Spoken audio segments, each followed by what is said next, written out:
श्रीराम जय जय राम। श्रीराम जय जय राम। श्रीराम जय जय राम। 44 ராவணன் முதலானோர் பிறப்பு வளர்ப்பு. யாக்ஞவல்கியர் பரத்வாஜரிடம் ராமாவதாரத்தின் காரணங்களை கூறி வருகையில் ராவணன் பற்றிய கதையை கூறலுற்றார். யாக்ஞவல்கியர் கூறுகிறார், முனிவரே, நேரம் வந்ததும் அதே அரசன் குடும்பத்துடன் ராவணன் என்ற அரசன் ஆனான். அவனுக்கு 10 தலைகள் 20 கைகள் உண்டு. அவன் மிகப்பெரிய சூர வீரன்.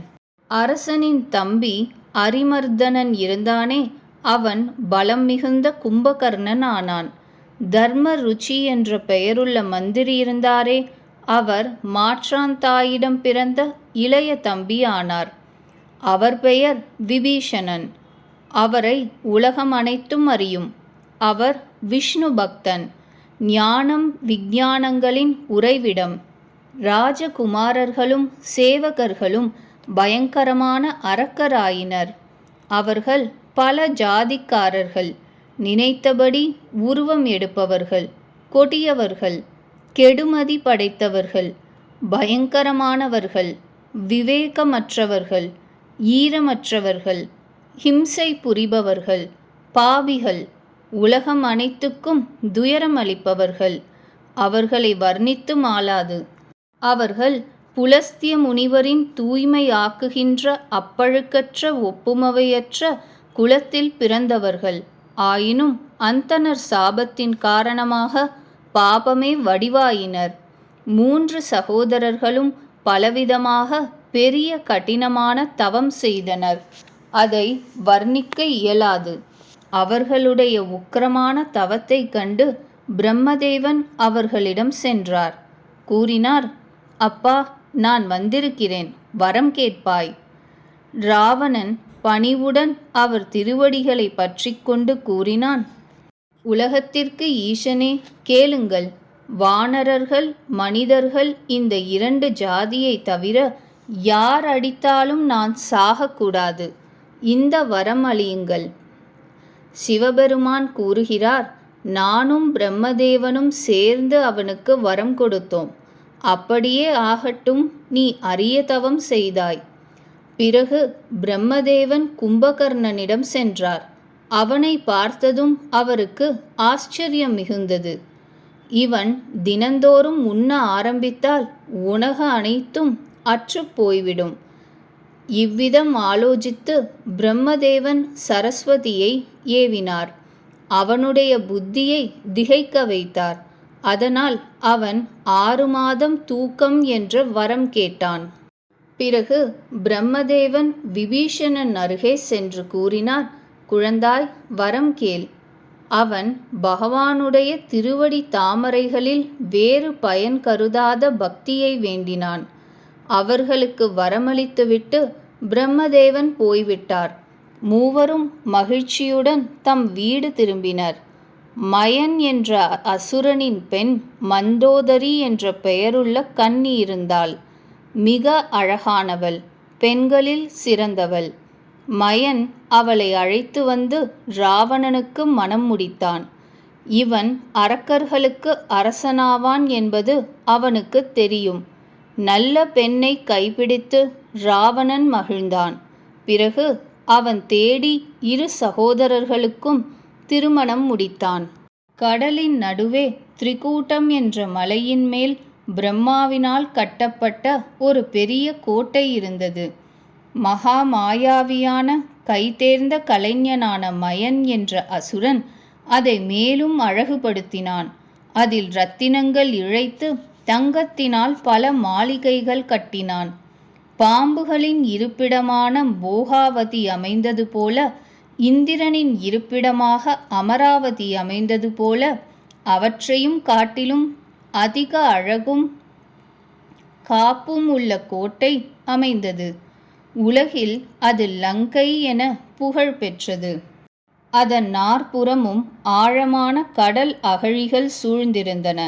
தங்கமும் இரத்தினங்களும் பதித்த கனமான கோட்டை சுவர்கள் இருந்தன. அதன் கட்டுக்கோப்பை வர்ணிக்க இயலாது. பகவானுடைய நியதிப்படி எந்த கற்ப காலத்தில் எவன் அரக்கன் அரசன் ஆகிறானோ, சூரனான பிரதாபம் உள்ளவனான இணையற்ற பலமுள்ளவனான அவனே படைகளுடன் கூட அங்கு வாழ்வான். முன்பு அங்கு பெரிய பெரிய போராளிகளான அரக்கர்கள் இருந்தனர். தேவர்கள் அவர்கள் அனைவரையும் போரில் மாய்த்தனர். இப்பொழுது இந்திரனுடைய ஆணைப்படி அங்கு குபேரனுடைய காப்பாளர்கள் யக்ஷர்கள் கோடிக்கணக்கானவர் உள்ளனர். ராவணனுக்கு எப்படியோ இந்த சேதி தெரிந்துவிட்டது. அவன் படை திரட்டிக் கொண்டு அக்கோட்டையை முற்றுகையிட்டான். அந்த பயங்கரமான போராளியையும் அவனுடைய பெரிய படையையும் பார்த்து யக்ஷர்கள் தம் உயிரை பிடித்து கொண்டு ஓடிவிட்டனர். அப்பொழுது ராவணன் நகரம் முழுவதையும் சுற்றி பார்த்தான். எங்கு இருப்பது என்ற கவலை தீர்ந்தது. மகிழ்ச்சி அடைந்தான். அந்த நகரம் இயற்கையாகவே எழில் மிக்கதாகவும் பிறர் புக முடியாதவாறும் உள்ளது என அனுமானித்து ராவணன் அங்கேயே தன்னுடைய தலைநகரை அமைத்து கொண்டான். தகுதிக்கு தக்கபடி வீடுகளை எல்லா அரக்கர்களுக்கும் பிரித்து கொடுத்து மகிழ்வித்தான். ஒரு தடவை குபேரனுடன் போர் தொடுத்து அவனுடைய புஷ்பக விமானத்தை வென்று கொண்டு வந்தான். பிறகு ஒரு சமயம் அவன் சென்று விளையாட்டாகவே கைலாசத்தை பெயர்த்து எடுத்தான். தன் புஜ வலிமையை சரிபார்த்து கொண்டு மிகவும் நிம்மதியடைந்து அங்கிருந்து திரும்பி வந்தான்.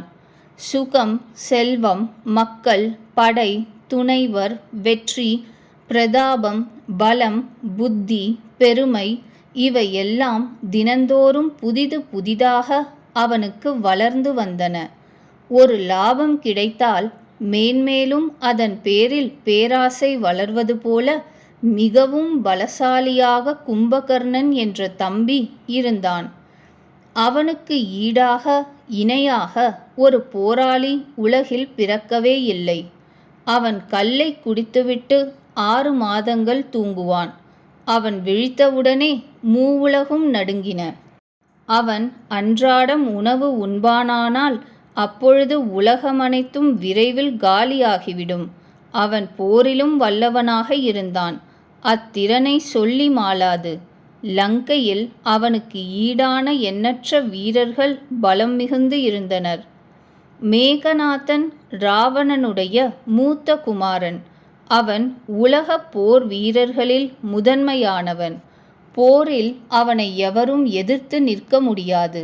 தேவலோகத்திலோ தினந்தோறும் ஓட்டம்தான். துர்முகன், அகம்பன், வஜ்ரதந்தன், தூமகேது, அதிகாயன் போன்ற பல வீரர்கள். ஒவ்வொருவரும் தனித்தனியே அகில உலகையும் வெற்றி கொள்ளக்கூடியவர்கள்.